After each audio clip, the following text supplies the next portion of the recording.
তিনি মাননীয় মুখ্যমন্ত্রী বলছেন আমি দেখে নেব, বলতে পারেন? তিনি স্বরাষ্ট্রমন্ত্রী, তিনি এ রাজ্যের সাংবিধানিক অভিভাবক, সরকারের প্রধান, তিনি হবে এটা মঞ্চে দাঁড়িয়ে বলতে পারেন কি দেখে নেব? তিনি বলতে পারেন এটা হওয়া উচিত না, এসব করবেন না। আর বলছেন ত্রিপুরাজ্যের মধ্যে আইন শৃঙ্খলা আগে ছিল না, এখন সে আইন শৃঙ্খলা নাকি ভারতবর্ষের মধ্যে একেবারে ছোট রাজ্যগুলোর মধ্যে একেবারে আমরা উপরের তালাতে যাদের সুশাসন আছে। কি সুশাসন? গত 24 তারিখে ডিসেম্বরে পুলিশের হেডকোয়ার্টার, যেখানে ডিজি বসেন, আইজি বসেন, ডজন ডজন প্রশাসনের আরক্ষা দপ্তরে উচ্চতম অফিসার বসেন, আমাদের মাইকের আওয়াজ ডিজি অফিসেও শোনা যায়। আমাদের মিটিং শেষ হওয়ার আগে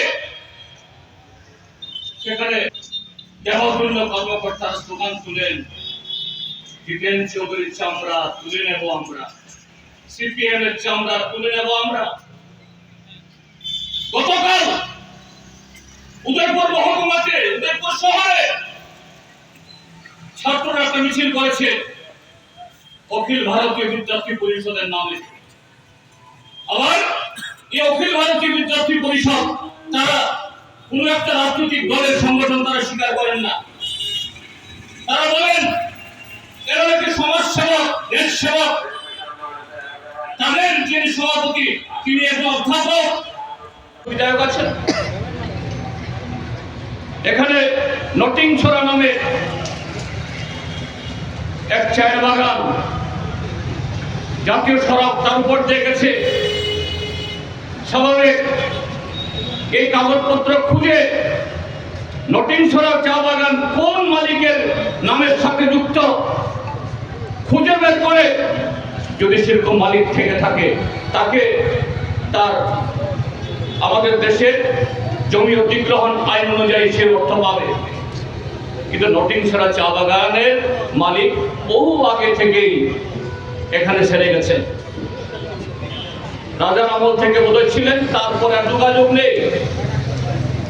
শ্রমিকরা আছে এবং মাঝে মধ্যে সেরকম কিছু শ্রমিকরা নিজেরা এবং সরকারের সাহায্য করে তারা বাগানটাকে বাঁচিয়ে রেখেছেন।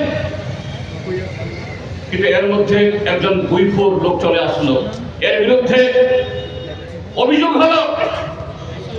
তখন যিনি আইএস অফিসার ছিলেন, জেলা শাসক তিনি নেই, একজন চাকমা টিসিএস অফিসার, তিনি জেলা শাসকের ভারপ্রাপ্ত এই অফিসার, জেলা শাসকের, তাকে এই বিধায়ক মহোদয় নির্দেশ দিলেন এক্ষণে আরডি ডিপার্টমেন্ট এই মেলা করে তার ভারপ্রাপ্ত মন্ত্রী হলেন স্বয়ং মুখ্যমন্ত্রী। ঠিক আছে, মুখ্যমন্ত্রী অনেক ব্যস্ত, তাকে আনলেন না। সাংসদ, এর পেছনে খেলাটা কি? এর জন্য কি রাজনীতি হতে হয়? রাজনীতি হতে হয় না। এই কুমারঘাটবাসী প্রায় প্রত্যেকে জানেন মুখ্যমন্ত্রীর সাথে ভগবান দাস সাহেবের অধীন সম্পর্ক।